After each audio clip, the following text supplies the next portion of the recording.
लोगों को अपने सपने मत बताओ, बस उन्हें पूरा करके दिखाओ, क्योंकि लोगों को सुनना कम और देखना ज़्यादा पसंद करते हैं। जय जगन्नाथ सांग मैंने मु गीतांजलि आसी जाइए आज बहुत सुंदर टॉपिक उपर वीडियो नहीं कि तो आपण मैंने जमा को मिस करें जदि मिस कले इनफॉरमेशन पाई पारे। तो आज वीडियो विषय वस्तु हूँ शंख। तो शंख कौन, शंख किपरि तैयारी हुए, शंखर बाहागर व्रत आमर कि प्रभाव पड़े, शंखर स्वास्थ्य उपर कि प्रभाव पड़े, शंख आम पूजा कले कौन आमर लाभ हुए, तो यह सब विषय में आज वीडियो नहीं कि आसी। तो भल लगे सांग मैंने निश्चय लाइक शेयर कमेंट करदे, आउ जो जो नुआ अच्छे से सब्सक्राइब करदे। तो आसतु ए शंख विषय किसी जानिबा। शंख एक गेंडा जातीय किंतु अपेक्षाकृत बड़ सामुद्रिक प्राणीर कठिन शुक्ल वर्ण आवरण बा खोल।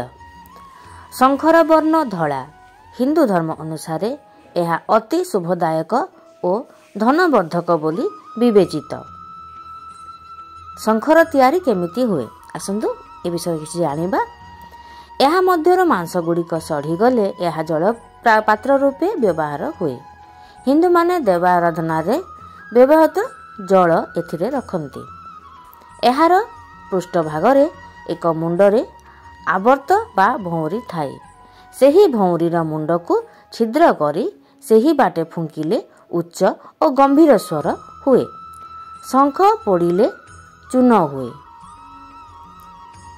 आयुर्वेद रे शंखर स्थान केउठी अछि आसंत जानिबा।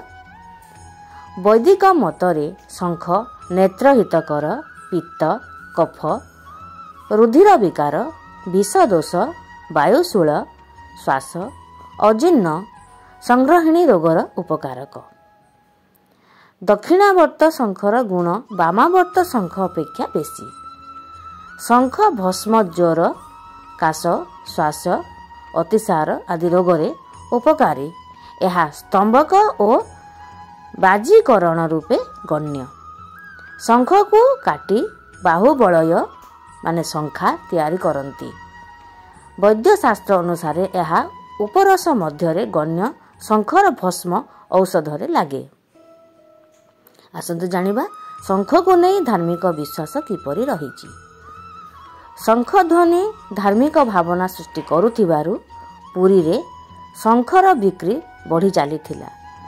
मनुष्य शरीर रे प्रतिदिन शंख ध्वनि बाजिले शरीर निरोग रहे। प्रतिदिन घरे शंख बाजिले वास्तुदोष कटि थाए और असुर शक्ति घरे प्रवेश करि पारे नाही। शंख बजाइले हृदरोग, रक्तचाप नियंत्रित हेउथिबा कुहा जाए। शंखरू निर्गत ओंकार ध्वनिर शक्ति बहुत। अनेक वर्ष तले जड़े सन्यासी श्री जगन्नाथ को एक पंचजन्य शंख समर्पण करथिले, जहाकू कानरे देले अहरह वेद मंत्र शुभे बोली सूचना मिली। शंखरे देवता माने पानी पीले संतुष्ट हुअंती। छोट पिला माने कथा कहवा समय रे सेतेबेले अंटारे शंख बांधिबा प्रचलित थिला।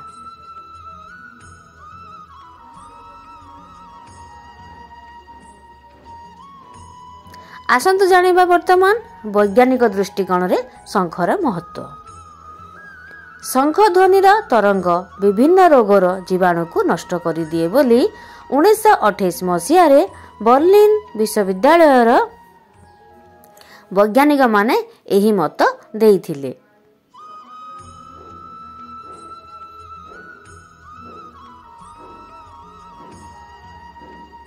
एबे आसंतु जानिबा सांग माने शंखर प्रकार भेद। केते प्रकार शंख रही। केतेक शंखर आवर्त डाहाण आड़ को बुली थाई। एहाकू दक्षिणावर्तक शंख बोली कुहा जाए।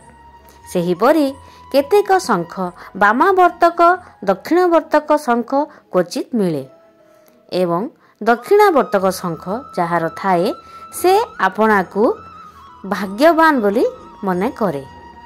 समुद्र रे नाना जातीय और नाना प्रकारर तथा वर्णर शंख देखा जाती।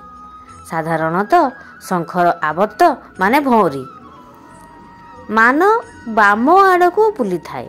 यहाकू वामावर्त शंख बोली कुहा जाए। कौनसी कौनसी शंखर आवर्त डाहाण आड़ को बुली थाए। यहाकू दक्षिणावर्त शंख बोली कुहा जाए। बिल ପୋଖରୀ ନଈରେ ଯେଉଁ ଗେଣ୍ଡା ଦେଖାଯାଆନ୍ତି ଓ ଯେଉଁ କଉଡ଼ି ଆମ୍ଭେମାନେ ବ୍ୟବହାର କରୁ, ଶଙ୍ଖମାନେ ସେହି ଶ୍ରେଣୀର ସାମୁଦ୍ରିକ ଜୀବ। କିନ୍ତୁ ଏମାନଙ୍କ ଅସ୍ଥି ମୋଟା। ଇଂରାଜୀ ଭାଷାରେ ଓ ନାନା ଜାତୀୟ ନାନା ବର୍ଣ୍ଣର ଶଙ୍ଖ ନାମ ଅଛି। ସେମାନଙ୍କ ମଧ୍ୟରେ ଦକ୍ଷିଣାବୃତ୍ତ ଶଙ୍ଖ, ମଧ୍ୟାବୃତ୍ତ ଶଙ୍ଖ, ବାମାବୃତ୍ତ ଶଙ୍ଖ, ଲକ୍ଷ୍ମୀ ଶଙ୍ଖ, ଗଣେଶ ଶଙ୍ଖ, ଗୋମୁଖୀ ଶଙ୍ଖ, କାମଧେନୁ ଶଙ୍ଖ, ବିଷ୍ଣୁ ଶଙ୍ଖ, ଦେବଦତ୍ତ ଶଙ୍ଖ, ଚକ୍ର ଶଙ୍ଖ, ପଣ୍ଡୁ ଶଙ୍ଖ, ବୀଣା ଶଙ୍ଖ, ସୁଘୋଷ ଶଙ୍ଖ, ଗରୁଡ଼ ଶଙ୍ଖ, ମଣିପୁଷ୍ପକ ଶଙ୍ଖ, ରାକ୍ଷସ ଶଙ୍ଖ, ଶନି ଶଙ୍ଖ, ରାହୁ ଶଙ୍ଖ, କେତୁ ଶଙ୍ଖ, ଶେଷନାଗ ଶଙ୍ଖ, କଚ୍ଛପ ଶଙ୍ଖ ପ୍ରଭୃତି ଅନ୍ୟତମ। ପୁରୀରେ ପ୍ରତିଦିନ 100ରୁ ଉର୍ଦ୍ଧ୍ୱ ଶଙ୍ଖ ବିକ୍ରି ହେଉଥିବା ବେଳେ ଏବେ ଭଲ ଶଙ୍ଖ ଆସୁନଥିବାରୁ ବ୍ୟବସାୟୀମାନେ ହତାଶ ହେଉଛନ୍ତି। ଏହି ଶଙ୍ଖ କୈଳାସର ମାନସରୋବର, ମାଳଦ୍ୱୀପ, ଲାକ୍ଷାଦ୍ୱୀପ, ଶ୍ରୀଲଙ୍କା ଓ ଭାରତରେ ମିଳିଥାଏ। ହିନ୍ଦୁମାନଙ୍କ ବିବାହାଦି ମଙ୍ଗଳ କାର୍ଯ୍ୟରେ ଓ ଦେବାଳୟରେ ଏହା ବଜାଯାଏ।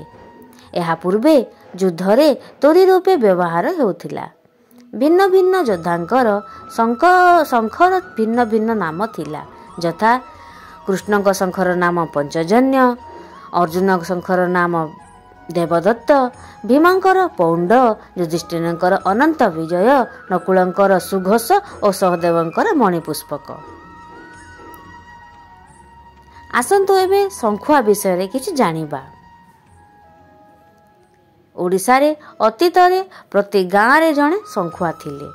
ସେମାନେ ବିବାହ, ବ୍ରତ, ଘର ପ୍ରତିଷ୍ଠା, ଅଷ୍ଟପ୍ରହରୀ, ଦୋଳ ଉତ୍ସବ ଓ ଅନ୍ୟ ମାଙ୍ଗଳିକ କର୍ମରେ ଶଙ୍ଖ ବଜାଇଥାନ୍ତି। ଏବେ ମଧ୍ୟ ଏହି ପ୍ରଥା ପ୍ରଚଳିତ ହେଉଛି।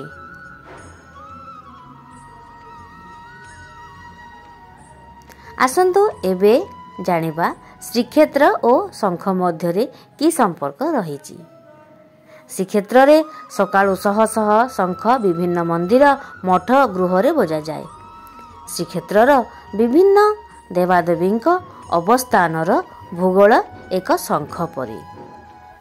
ଶଙ୍ଖନାଭି ମଣ୍ଡଳରେ ଶ୍ରୀମନ୍ଦିର ଅବସ୍ଥିତ, ତେଣୁ ଶ୍ରୀକ୍ଷେତ୍ରକୁ ଶଙ୍ଖକ୍ଷେତ୍ର ବୋଲି କୁହାଯାଏ। ଏଠାରେ ଶଙ୍ଖର ମହତ୍ତ୍ୱ ଅଧିକ। ପୁରୀ ଆଖପାଖରେ ଥିବା 16 ଶାସନ ଓ 36 କରବାଡ଼ରେ ଥିବା ବ୍ରାହ୍ମଣ ଶାସନରେ ପ୍ରତି ଘରେ ଶଙ୍ଖ ଦେଖିବାକୁ ମିଳୁଥିଲା, ଏବେ ମଧ୍ୟ ଅଛି। ଜଗନ୍ନାଥ ଶଙ୍ଖ ଅତି ପ୍ରିୟ ଥିବାରୁ ତାହାକୁ ସେ ହାତରେ ଧରିଥାନ୍ତି। ଶଙ୍ଖକ୍ଷେତ୍ରରେ ଶଙ୍ଖର ମାହାତ୍ମ୍ୟ ଅନନ୍ୟ। ଶ୍ରୀମନ୍ଦିର ନିକଟ ବଡ଼ଦାଣ୍ଡରେ ଥିବା ଶଙ୍ଖ ବ୍ୟବସାୟୀମାନେ ଏବଂ କେତେକ ସ୍ୱୟଂ ସହାୟକ ଦଳ ଶଙ୍ଖମାଳି, ଶଙ୍ଖ ଝାଲେରି, ଶଙ୍ଖ ଚାବିନି ନିର୍ମାଣ କରୁଥିବା ବେଳେ ଏହି ବେପାର ଏବେ ଦୁର୍ଦ୍ଦିନ ପରିସ୍ଥିତିର ସମ୍ମୁଖୀନ ହେଉଛି। ତ ଆଜିର ଭିଡ଼ିଓ ବିଷୟରେ ନିଜର ସୁନ୍ଦର ମତାମତ ଦେବେ। ଆଜିର ଭିଡ଼ିଓ ଏତିକିରେ ଥାଉ। ଆଉ ଗୋଟେ ସୁନ୍ଦର ଭିଡ଼ିଓରେ ଦେଖାହେବା। ଜୟ ଜଗନ୍ନାଥ ସାଙ୍ଗମାନେ।